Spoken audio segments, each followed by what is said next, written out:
almost a week after the election. Some have celebrated while others have cried. Either way, what do 4 more years mean for housing? Well, let's take a positive look at it first. We like to stay positive here, so let's start there. Well, for starters, mortgage interest deduction was a hot topic. Romney had talked about capping the amount you could write off while the president was mum on the issue.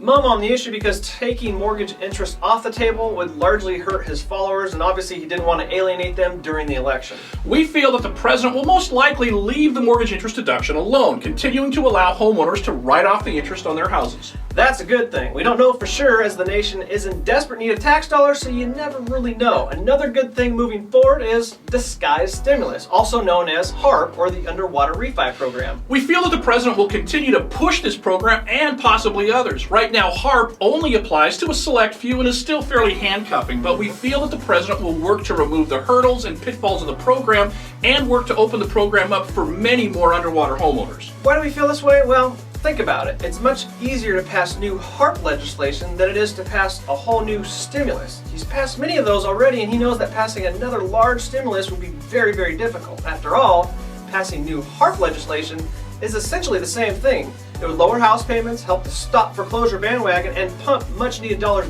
back into the economy. So for that reason, we'll feel the president will work to streamline and open the underwater refi programs. Now, so what about the negatives? And we know we're missing a lot here, but it's only a 4-minute show, so we're just hitting highlights. But one of the negatives that's not really a negative is Obamacare's impact on real estate. Many had thought that there would be a 3.8 additional tax on residential real estate.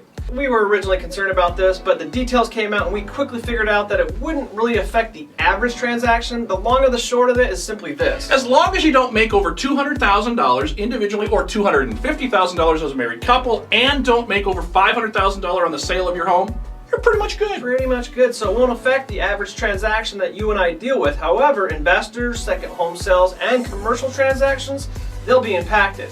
Moving on, a negative, and a really big negative at that, is, well, the fact that the real estate crippling Dodd-Frank Act, that's going to live on with 4 more years. Yeah, Romney had vowed to repeal the over-regulating Dodd-Frank Act, but with 4 more years, it ensures that the bill will not only live on, but continue to over-regulate and rewrite our industry. Yeah, and if you thought lending was tough the last couple years, well, wait till Dodd-Frank really gets going. Yeah, their first order of business was to create and build the Consumer Financial Protection Bureau, which has been created, and the keys to the most powerful bureau in the land have been given to one Richard Cordray. Some feel that it's too much power for one man. Either way, the CFPB is still tasked to come up with brand new rules for the mortgage industry as of January 1st, 2013. Rules like new, lower, more restrictive loan officer compensation and less lending options for first-time buyers, and also new restrictive rules limiting the amount of money and loans a bank is able to give out, which will in turn slow the flow of money, which will result in less transactions for you and I. Yeah, also part of the CFPB is the new clear loan documents. I say clear because we've seen their attempt already, and we'll say,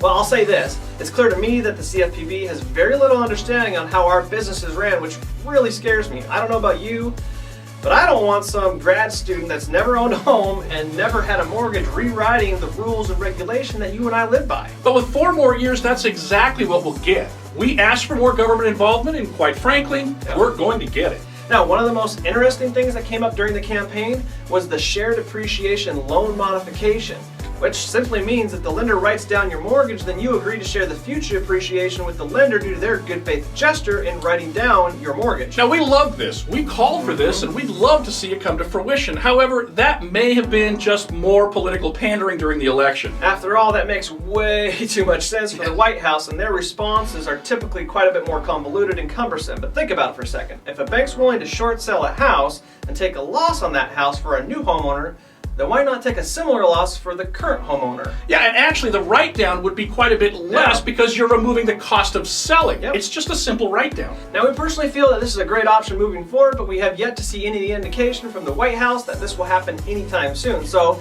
it may have indeed been political pandering on both sides of the election.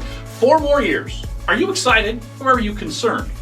I'm actually kind of both. Anyways, what did you like or dislike, and what did we miss? Let everyone know down below so we all can be in the know, and we'll see you guys next week.